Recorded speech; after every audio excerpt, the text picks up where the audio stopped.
안녕하십니까. 서울신학대학교 전도학 교수 하도균입니다. 먼저 그 귀한 발제를 해주셔서 감사드리고, 이 발제에 대한 논평을 한다라고 했을 때 좀 어려움이 있었습니다. 왜냐하면 코로나 이후 교회에 대한 현상 분석 그리고 이 통계에 관한 것이기 때문에 이 통계를 잘했다 못했다 이렇게 할 수는 없잖아요. 그렇기 때문에 거기에 대해서 이제 논찬에 대한 어려움이 있었지만, 그러나 이 분석을 근간으로 또 현실적인 대안을 제시해 주셨기 때문에 그 대안에 대해서 이게 과연 정통한 신학적인 가치가 있고 또 우리 교회에서 활용할 만한 것인지라고 하는 부분들에 대해서는 한번 논의를 해야 될 부분들이 있다라고 생각이 들었고요. 그리고 저는 전도학자이기 때문에 이 전도학적인 관점에서 이 자료들을 한번 평가해 보았습니다. 실은 그 서울신학대학교에서 이 전도학 박사 과정에 있는 학생들에게도 이제 문헌연구로 박사학위를 받기에는 이게 뭐 큰 이바지하는 게 없기 때문에 통계를 지금 하고 있습니다. 그래서 가나안 성도에 대한 통계를 해서 현재 가나안 성도들을 어떻게 복음 전도하고 교회로 이끌 수 있는지에 대한 논문도 나왔고요.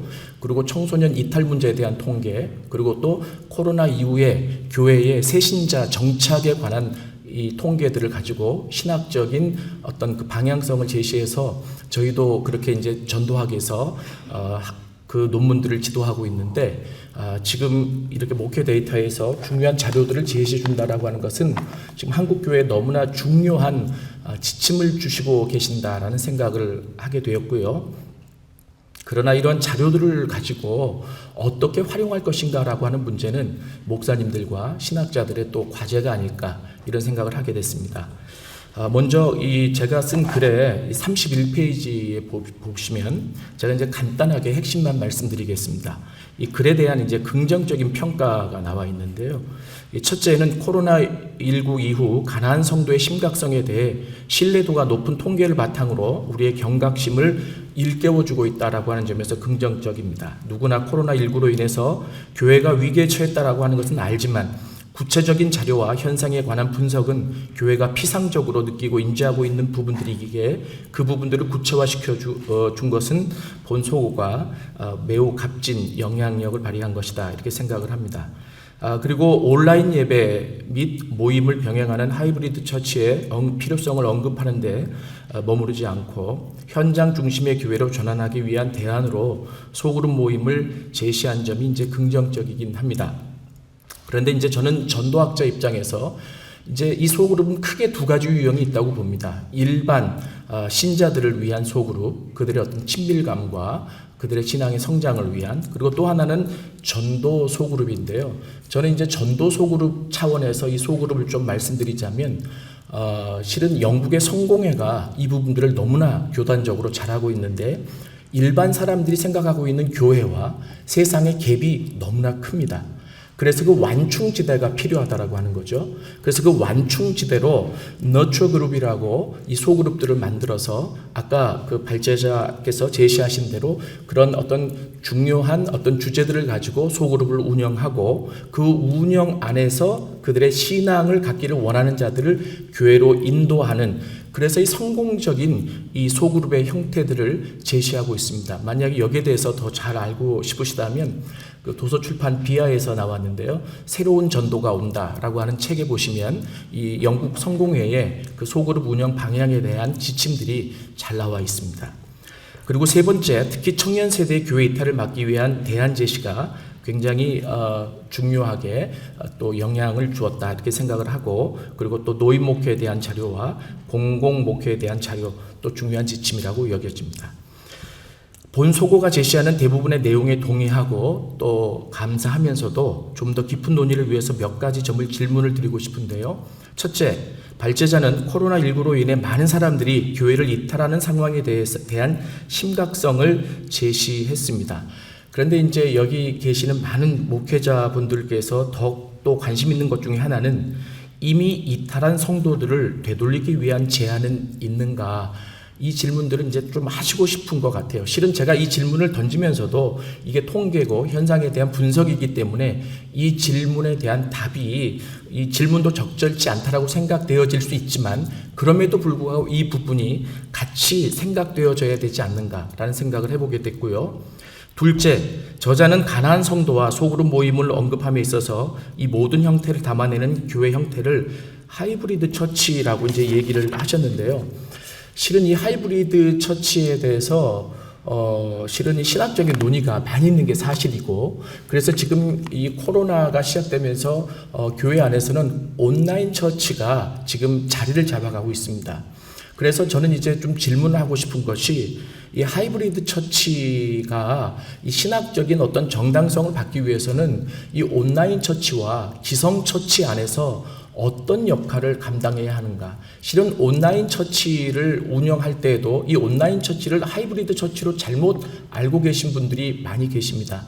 이 온라인 처치는 말 그대로 메타버스를 포함한 모든 온라인 안에 이 가상의 교회를 세워놓고 그것을 운영할 수 있는 담임 목사와 그 담당자들을 따로 세워서 아주 독립적으로 운영을 하게 되어 있습니다. 그리고 거기에서 끝나는 것이 아니라 그것을 바탕으로 신앙을 더 깊게 갖기를 원하는 사람들을 기성교회로 연결해 주는 역할을 또 감당하기도 하거든요.